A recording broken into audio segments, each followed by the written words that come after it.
Bienvenidos a Club de Prensa en NTN 24. Transmitimos desde Washington, a 3 cuadras de la Casa Blanca. Y al final de este programa, no lo olviden, ustedes lo pueden encontrar completo o pueden ver a partes en nuestra página de Facebook, también por nuestra cuenta de Twitter. Y el audio, el podcast, lo encuentran en SoundCloud. Les doy la bienvenida hoy a los invitados a este programa. En primer lugar, Juan Carlos Hidalgo, investigador costarricense del Cato Institute, uno de los centros de análisis más conocidos de la capital de los Estados Unidos. Bienvenido a esta mesa, como siempre. Buenos días. Francisco Villagrán, académico visitante de la George Washington University. Gracias por estar aquí también. Muchas gracias. Y Pablo Pardo, corresponsal del diario El Mundo de Madrid. Bienvenido a esta casa nuevamente. Muchas gracias. Primer asunto, Juan Carlos, tiene que ver con la campaña electoral aquí en Estados Unidos.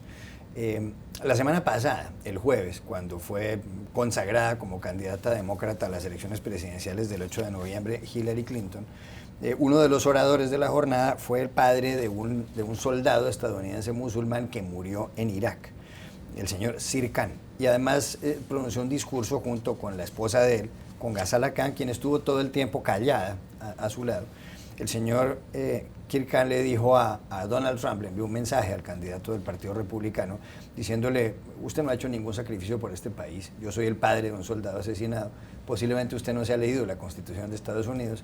Y sacó el señor Khan del bolsillo un ejemplar de la Constitución y le dijo: si usted quiere, aquí está el que yo he leído. Muy bien. El señor Trump le contestó diciendo que él sí ha hecho sacrificios por Estados Unidos, que él ha creado muchas empresas, ha gastado mucho dinero en algunos negocios que le han producido millones, negocios que han tenido mucho éxito. Pero además el señor Trump sugirió que la señora, la esposa del señor Khan, no había hablado ahí seguramente porque es una mujer musulmana oprimida.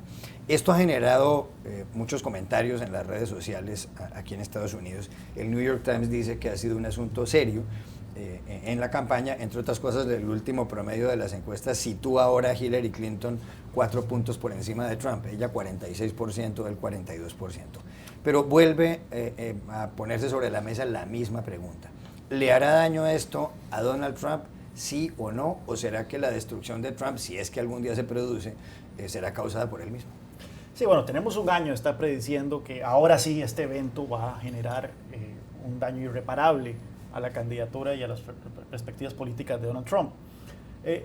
Sin embargo, este podría ser un momento McCarthy, como recordemos al senador republicano de los años 50, de Wisconsin creo que era, que durante esos años hizo una cacería de brujas, buscando comunistas, tratando de denunciar a los comunistas que supuestamente habían infiltrado diversos órganos del gobierno y diversos órganos de la sociedad civil estadounidense, y los convocaba a audiencias en el Senado, en donde los interrogaba de una manera muy, muy fuerte, hasta que un día, en uno de los interrogatorios, una de las personas que estaba siendo interrogadas le respondió y le dijo: no tiene usted decencia, señor McCarthy. Y el público en la audiencia se levantó y aplaudió, y ese fue el final de la carrera política de McCarthy. Entonces podría ser un momento McCarthy cuando llega una persona como este señor Khan y le dice a Donald Trump: usted no tiene decencia, o sea, las cosas que usted está diciendo van más allá de lo que ha sido permitido hasta ahora. Hasta ahora él ha atacado a gente en la clase política, ha atacado a gente de otros empresarios, ha atacado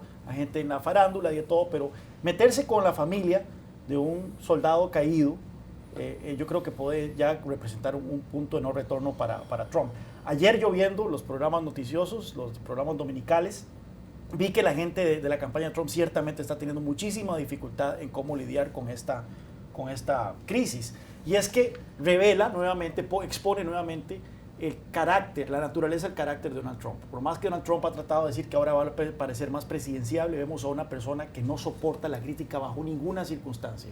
Y el hecho que él haya salido diciendo que este señor no tiene derecho, y esa fue la expresión que usó, no tiene derecho a cuestionarme, nuevamente revela esa naturaleza autoritaria, esa naturaleza fascista detrás del candidato republicano. El viernes de la semana pasada, las encuestas le daban en el promedio una ventaja a Trump sobre Hillary Clinton de menos de un 1%. Ella estaba en el 43,9% y el señor Donald Trump en el 44,7%. Ahora, como decía hace un momento, parece que se ha revertido la situación y la señora Hillary Clinton, según el promedio de la página Real Clear Politics, tiene un 46% y Trump un 42%. ¿Es eso el reflejo de esto que ha ocurrido con la familia del soldado musulmán estadounidense que murió en Irak? ¿O es también consecuencia de que en los últimos días se ha hablado más de Hillary Clinton porque la campaña demócrata se llevó a cabo justamente la semana pasada en Filadelfia? Bueno, esto puede ser más el resultado de un repunte después de la convención. Le sucedió lo mismo a Trump cuando terminó su convención la semana anterior. Es decir, el candidato que ha sido nominado se beneficia de la buena proyección que ha tenido durante la convención. Aquí el tema es, por un lado, el repunte que ha tenido, si va a ser permanente, no está claro. Por otro lado, las encuestas hay que medirlas o hay que verlas con cierto matiz, porque las encuestas a nivel nacional no necesariamente reflejan cómo está conformándose el colegio electoral, y ese es el clave al final de cuentas. Pablo Pardo, y le hará daño a Donald Trump la otra cosa que dijo el fin de semana. En algún momento mencionó dijo que Vladimir Putin, el presidente ruso, y se ha mencionado los lazos que ha habido entre gente de la campaña de Trump con el señor Putin, dijo él que el señor Putin no se va a meter a Crimea, a la península de Crimea, península ucraniana que después logró la secesión. Pero mostró, por supuesto, el señor Trump un desconocimiento de la historia, porque en el año 2014 pues Rusia envió soldados a la península de Crimea. Esta mañana, de hecho, Trump, que él se refería a que Putin no entraría a Crimea si él llega a la presidencia de los Estados Unidos. Sí, ¿le hará daño esto o tampoco? Yo me acuerdo de Tony Blair, el primer ministro británico en los años, bueno, hasta hace poco relativamente, hasta como el 2005, una cosa así, se le llamaba Teflon Tony, porque decían que estaba hecho de teflón, que es de lo que están hechas las sartenes, que no se quema, ¿no? Yo creo que Trump está hecho de amianto, que es lo que usan para los reactores nucleares. O sea, Trump lo aguanta absolutamente todo. Ha dicho todo, o sea, básicamente Trump ha insultado a todo el mundo. Y aún así está prácticamente empatado con Hillary Clinton. Es decir, yo creo que no le queda prácticamente nadie por insultar. Con lo cual, pues bueno, es decir, con el caso de Rusia. Pero bueno, hace poco, por ejemplo, que creo que confundió Colombia y sí, con Colombia, es decir, de la campaña. Con el candidato a la vicepresidencia demócrata Tim Kaine de Virginia, dijo que era del estado de New Jersey, cuando del estado de New Jersey es además uno de sus aliados políticos. O sea, es una cosa completamente enloquecida lo de Donald Trump.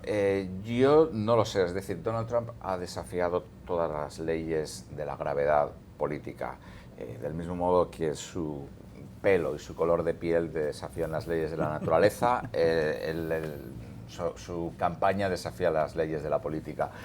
Con lo cual, todas estas controversias no lo sabemos. O sea, en teoría, la afinidad de Trump, el hecho de que Trump haya criticado a todos los países del mundo, tanto enemigos como aliados de Estados Unidos, menos a Rusia.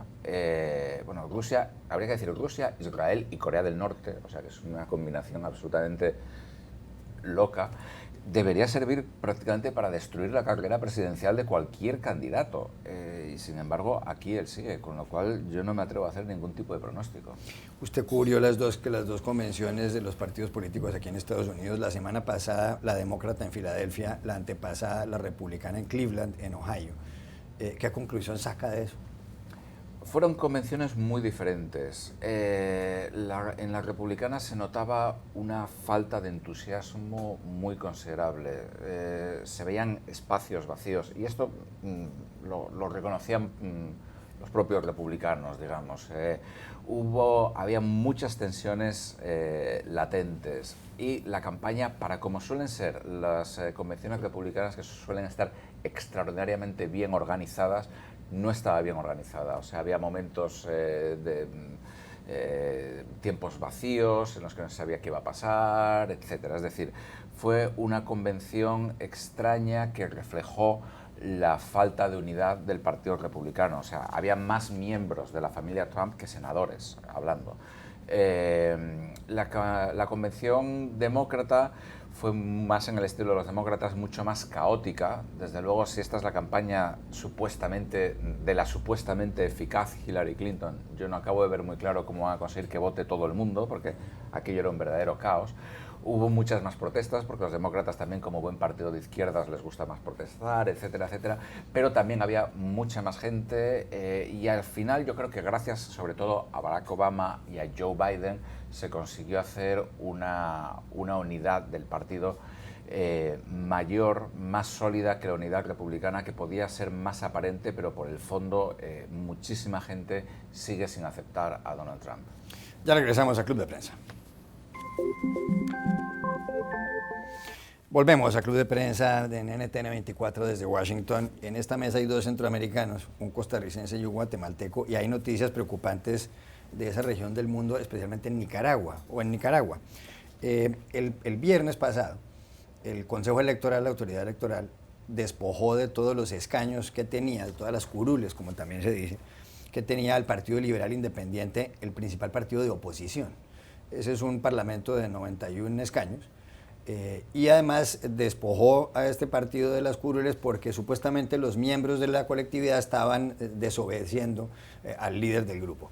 El Partido Liberal Independiente tenía como jefe a un hombre llamado Eduardo Montealegre, que el pasado 8 de junio fue retirado por una medida judicial de la jefatura del grupo, una medida muy controvertida, y nombró en reemplazo de Montealegre a Pedro Reyes, que se alió con el presidente de Nicaragua desde el año 2007, el señor Daniel Ortega.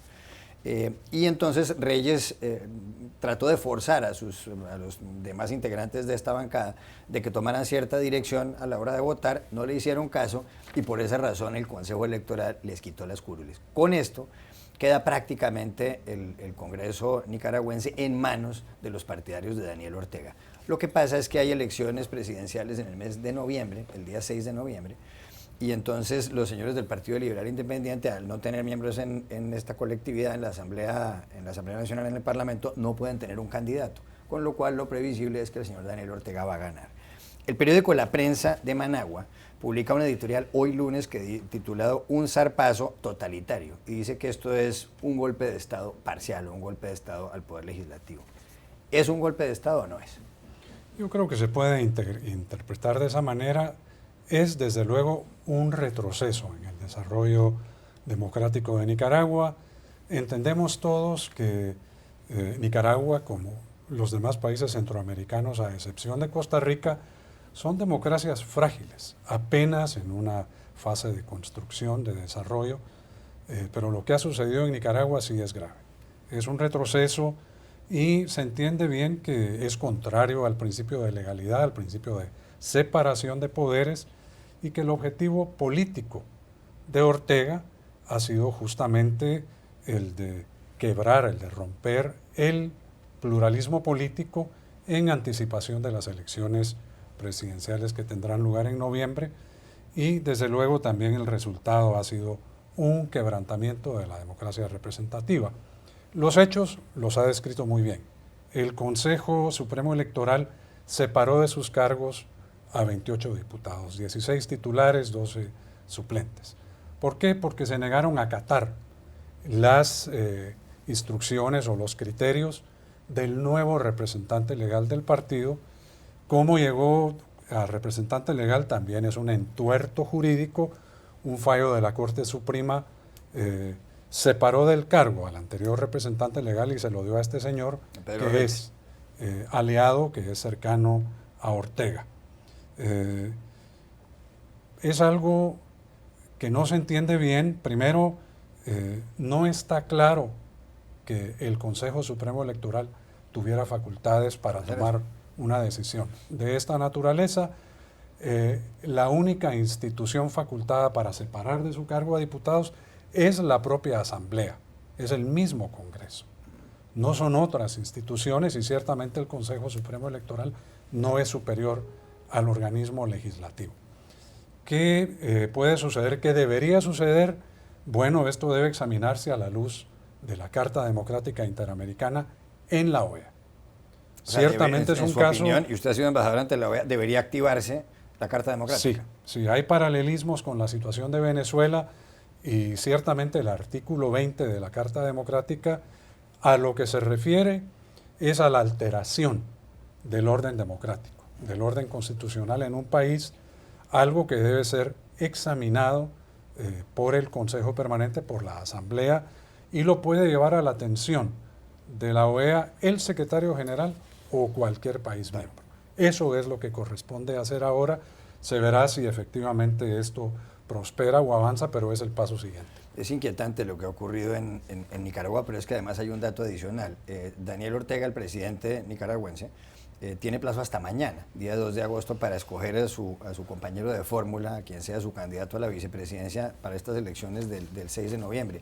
Y se dice mucho que él va a seleccionar a su esposa, a la primera dama, Rosario Murillo. ¿Es todo esto un golpe, en su opinión? Sí, los Underwood nicaragüenses parece que esto van a hacer, haciendo referencia a los personajes de la serie House of Cards, en donde Frank Underwood selecciona a su esposa como candidata a vicepresidenta. Me extrañaría muchísimo si ese no es el caso en Managua. Efectivamente, la expectativa es de que Rosario Murillo sea la compañera de papeleta de Daniel Ortega. Se especula que Daniel Ortega no está bien de salud. También su hijo Laureano Ortega tiene una posición muy fuerte dentro del aparato político nicaragüense. Y esto deja clarísimo que ya Nicaragua dejó de ser una democracia. No es una democracia frágil, no es una democracia del todo. Este es el mayor zarpazo institucional, democrático que se ha dado en América Latina en los últimos años, más incluso lo que ha ocurrido en tiempos recientes en Venezuela.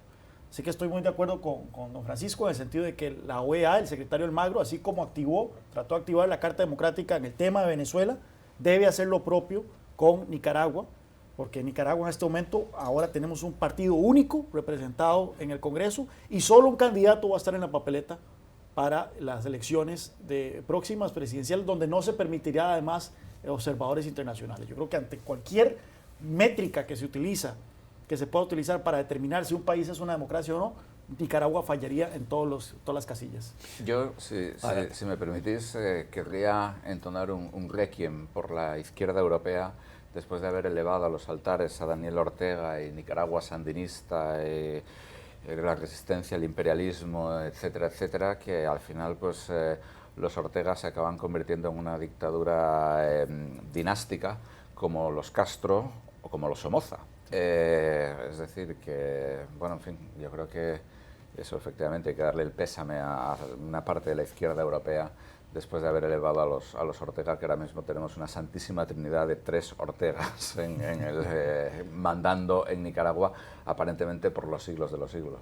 Bueno, cambio de tema, Pablo, y volvemos a Europa, porque hay en el Reino Unido un escándalo. David Cameron, el primer ministro conservador, Tory, que renunció después de que perdiera su tesis en el Brexit y de que los ciudadanos votaran para irse de la Unión Europea, pues dejó antes de abandonar el cargo una lista de personas a las que debería cubrírseles con una serie de honores. Y por ejemplo ahí están Ian Taylor, un petrolero, que además donó 1 millón de libras esterlinas a la campaña de los conservadores. Y está también, hay 20 asesores que fueron del número 10 de Downing Street, que es la sede donde vive el primer ministro británico, pero aparte de todo también le quiere dar honores al señor Andrew Cook, que dio 250.000 libras esterlinas, eso deben ser como unos 350.000 o 400.000 dólares, a la campaña de los conservadores y sobre todo a la campaña del Remain, es decir, para que el Reino Unido permaneciera dentro de la Unión Europea. Pero no solo eso, el señor Andrew Cook además hizo un aporte a la campaña del señor Cameron, a sus campañas electorales, y el aporte consistía en que le prestaba su jet privado. Theresa May, la actual primer ministra británica, quien reemplazó al señor Cameron, ha dicho que ella no quiere meterse a echar para atrás la lista esta que ha dejado Cameron. ¿Es esto un escándalo? Sí, desde luego, es un escándalo. Además, al parecer, esto es poco menos que tradicional en la bien consolidada y siempre ejemplar democracia británica. Lo que pasa es que esta vez ha sido el Times, creo, de Londres el que lo ha difundido.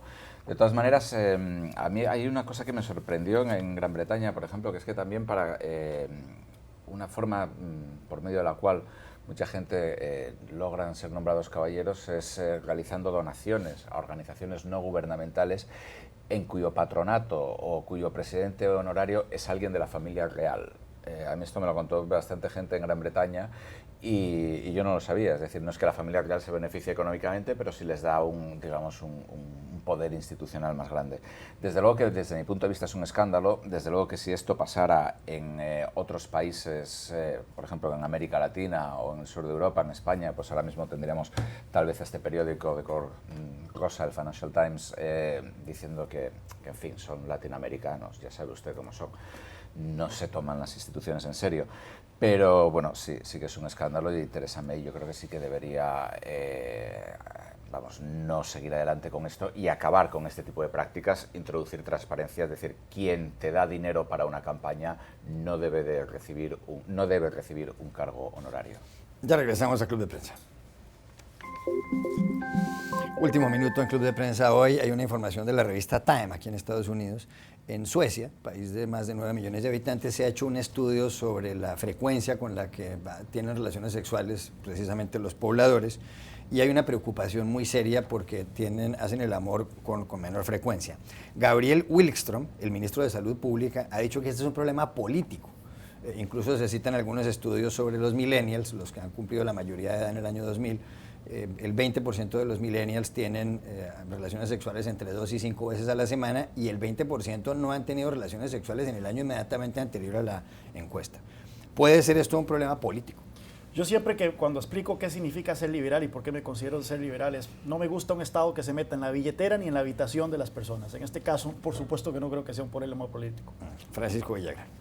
Bueno, yo creo que es un problema demográfico y un problema económico. Hay una generación de suecos que pues ya están en edad de retiro, ya tienen otro estilo de vida, hacen otras cosas. Los millennials, bueno, se espera que sean los que vengan a llenar toda la base económica que sostiene el retiro de las personas que ya no trabajan. Pablo Pardo. Yo creo que, bueno, por un lado es curioso, después de haber iniciado la revolución sexual, que sean los nórdicos los que la abandonan. Pero por otra parte también creo, no sé el caso de Suecia, pero sí que por ejemplo sé que hay casos, estudios en Japón y en Estados Unidos de las nuevas generaciones que efectivamente tienen menos sexo, pero lo tienen por la sobreexposición a la pornografía online. Gracias a los tres. A ustedes los espero mañana en Club de Prensa.